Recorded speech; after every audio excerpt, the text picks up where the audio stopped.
पश्चिम आशियातल्या संघर्षाचा परिणाम आता भारतातील लग्न समारंभांवर देखील होताना दिसतोय। व्यावसायिक सिलेंडरची दरवाढ झाली आहे आणि वाढलेला प्रवास खर्च यामुळे सजावटीच्या वस्तूंची टंचाई आणि या सगळ्यामुळे विवाह सोहळ्यांचं बजेट अक्षरशः कोलमडलेलं आहे। पाहूया यावरचा आमचा विशेष रिपोर्ट।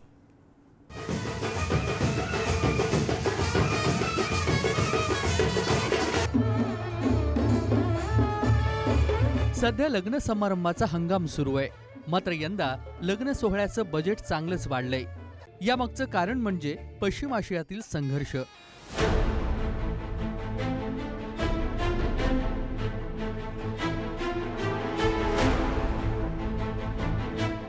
फेब्रुवारीपासून व्यावसायिक सिलेंडरच्या दरात 1380 रुपयांची वाढ झाली। परिणामी लग्नातील जेवणावेळी अवाक्याच्या बाहेर गेल्यात। सिलेंडर मिळणं फार मुश्किल झालं। त्या परिस्थिती अशी की ऑलरेडी लग्नाच्या बुकिंग्स ह्या 6-8 महिने अगोदर होतात आणि त्या आमच्या बुकिंग्स लग्नाच्या विथ रेट फिक्स झालेले आहेत।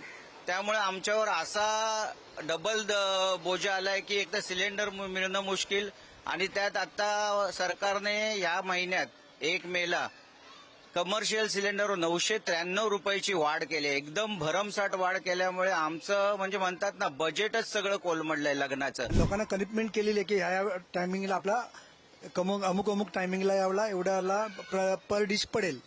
आता सिलेंडरचे रेट एवढे वाढल्यामुळे आता आपण समोरच्यांना सांगू पण शकत नाही ना।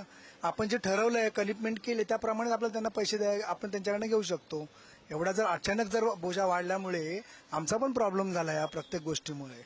त्याच्यामुळे काही आपण करू शकत नाही। फक्त आमची एकच विनंती आहे सरकारला की याच्यामधून काही ना काहीतरी आम्हाला निष्पन्न करून द्या, जेणेकरून आमचं आणि आमच्या पाठी जी लोक आहेत त्यांचा पण पोट पाण्याचा प्रश्न सॉल्व्ह होईल। सिलेंडर मिळणं मुश्किल झालंय आणि मिळाला तर खूप महागात घ्यावा लागतोय। आधीच आपण जी कामं किंवा ऑर्डर बुक केल्या होत्या त्याच्यावर त्यांना आपण कमिटमेंट केली होती की ह्या डिशचा हा भाव असेल। आता अवधूत भाऊने सांगितलं किंवा सुधीर भाऊने सांगितलं, ही कमिटमेंट होती आमच्या पार्ट्यांना। आता आम्ही भाव वाढवून सांगू शकत नाही त्यांना, त्याच भावात आम्हाला ते करून द्यायचं आहे। ऑलरेडी आम्ही लॉसमध्ये आहोत, तर आम्ही कसं काय भरून काढणार आमचा लॉस। तर आमची एक सरकारला विनंती आहे की याच्यातनं भाव वगैरे कमी करून काहीतरी तोडगा काढावा। युद्धामुळे विमानाचे इंधन दरही जवळपास दुपटीनं वाढले आहेत। त्यामुळे विमान कंपन्यांचं भाडंही 15% महागलंय।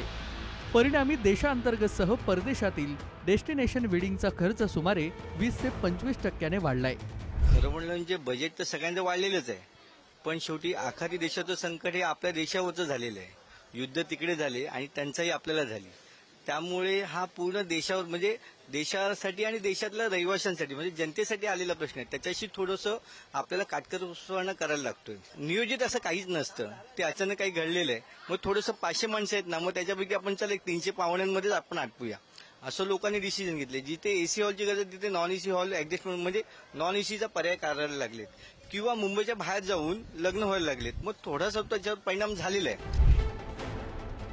लग्नासाठी परदेशातून आयात केली जाणारी फुलं, सजावटीच्या वस्तूंचा शिपिंग खर्चही वाढलाय। परिणामी वेडिंग प्लॅनर्सना आपला मोर्चा आता हंगामी सजावटीच्या पर्यायांकडे वळवलाय।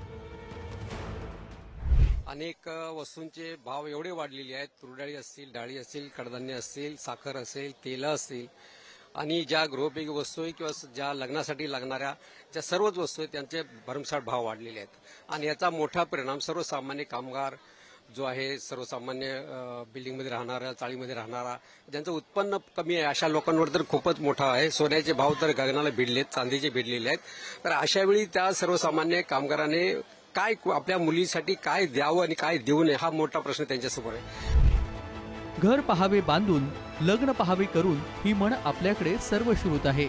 आखाती देशातील युद्धामुळे या म्हणीचा भारतात नव्यानं प्रत्यय येताना दिसतोय। पद्मेश पवार, पुढारी न्यूज।